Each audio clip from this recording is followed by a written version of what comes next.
Halo Indobat, sahabat Indolai. Memasuki era pergerakan di awal abad ke-20, kaum-kaum intelektual dari berbagai pulau di Indonesia mulai terbangun.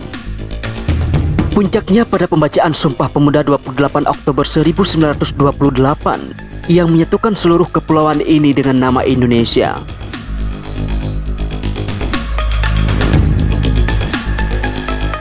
Kepala Lembaga Penyelamat Bangsa atau LPB Pejuang Tanpa Akhir, Agus Kodri menyatakan, dalam pembacaan sumpah itu ternyata juga dihadiri beberapa tokoh dari Semenanjung Malaya yang pernah dididik oleh perguruan taman siswa yang dibangun Ki Hajar Dewantara di Yogyakarta.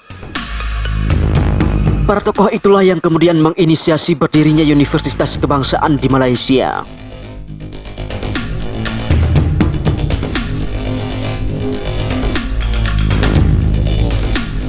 Menjelang kemerdekaan Indonesia, muncul tokoh bernama Ibrahim Yaakob. Ia adalah pejuang kemerdekaan Malaya dari sebuah keluarga keturunan suku Bugis yang merantau ke Pahang Semenanjung Malaya pada awal abad ke-19. Ibrahim Yaakob, ia merupakan presiden dan pendiri Kesatuan Melayu Muda. Bersama Mustafa Husin dan merupakan tokoh politik Melayu yang menentang pemerintah Inggris di Malaya.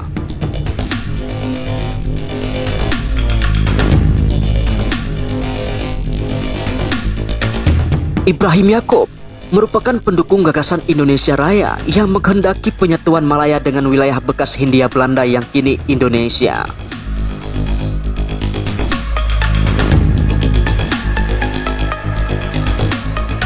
Pertemuannya dengan Bung Karno dan Bung Hatta sewaktu transit kembali dari Dalat Saigon, Vietnam pada 13 Agustus 1945 semakin menguatkan cita-cita penyatuan Semenanjung Malaya dalam lingkup Indonesia Raya. Pada momentum itu juga, kedua tokoh pejuang Indonesia tersebut disambut oleh massa yang mengibarkan bendera merah putih yang dipimpin oleh Ibrahim Yaakob dan Dr. Burhanuddin Al-Hilmi.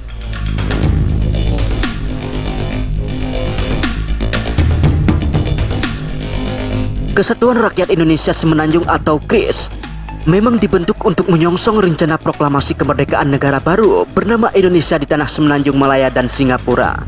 Dalam kesempatan itu, kedua tokoh puak Melayu Malaya tersebut menyampaikan aspirasi rakyat Malaya bahwa tanah Semenanjung Malaya merupakan bagian tak terpisahkan dari Indonesia Raya dan harus ikut dibicarakan dalam agenda pertemuan dengan penguasa militer Jepang di Dalat. Dalam buku Penyambung Lidah Rakyat yang ditulis oleh Cindy Adams, Bung Karno mengisahkan pertemuannya dengan Ibrahim Yaakob. Bung Karno menyatakan, mari kita ciptakan satu tanah air bagi seluruh tumpah darah Indonesia.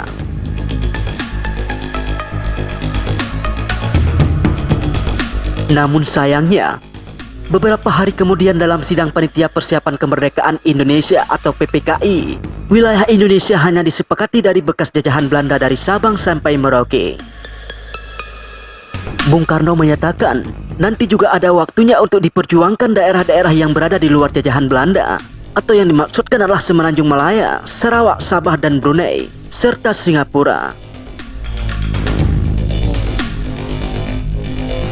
Banyak anggota KKM di Malaya yang kecewa. Di bulan Agustus juga, Ibrahim Yaakob dan sejumlah petinggi KKM terbang ke Jakarta untuk menemui Bung Karno dan para pemimpin republik lainnya menagih janji Bung Karno dan Bung Hatta yang mereka temui di Taiping, Perak, 13 Agustus 1945. Karena kondisi yang belum menentu saat itu, Bung Karno meminta Yaakob untuk tidak kembali ke Malaya. Ia pun bergabung ke TKR dengan pangkat Letnan Kolonel dan berganti nama menjadi Iskandar Kamel Agasya.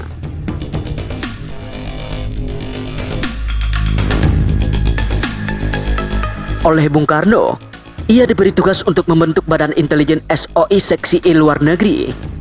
Tugas utamanya adalah membangun jaringan intelijen ke Malaysia, membantu pergerakan nasionalis di Malaya, mengusahakan pengiriman senjata dari Malaya, Rangon, dan Manila, melakukan combat intelligence di semua daerah penduduk Belanda di Indonesia, serta membentuk dan memimpin GKR atau Gerakan Revolusi Rakyat di Solo untuk menantang PKI atau Partai Komunis Indonesia.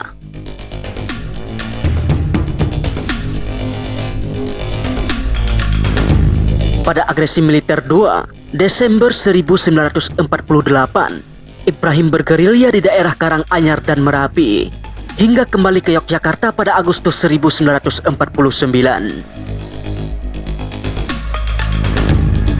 Setelah pengakuan kedaulatan Republik Indonesia, Ibrahim alias Iskandar Kamil memutuskan mengundurkan diri dari ketentaraan dan bergabung ke Kementerian Luar Negeri hingga Maret 1951. Ia membentuk Kemam atau Kesatuan Malaya Merdeka yang berjuang untuk kemerdekaan Malaya dari Indonesia. Pada November 1955, tokoh Malaya Tuanku Abdul Rahman berkunjung ke Jakarta atas undangan Bung Karno. Ketika itu, Tunku Abdul Rahman dipertemukan dengan Ibrahim Yaakob. Namun ternyata, kedua tokoh Malaya ini tetap tidak mau berkompromi. Tunku Abdul Rahman ingin Malaya merdeka di bawah naungan Persemakmuran Inggris, sedangkan Ibrahim ingin Malaya bergabung dalam naungan Indonesia Raya.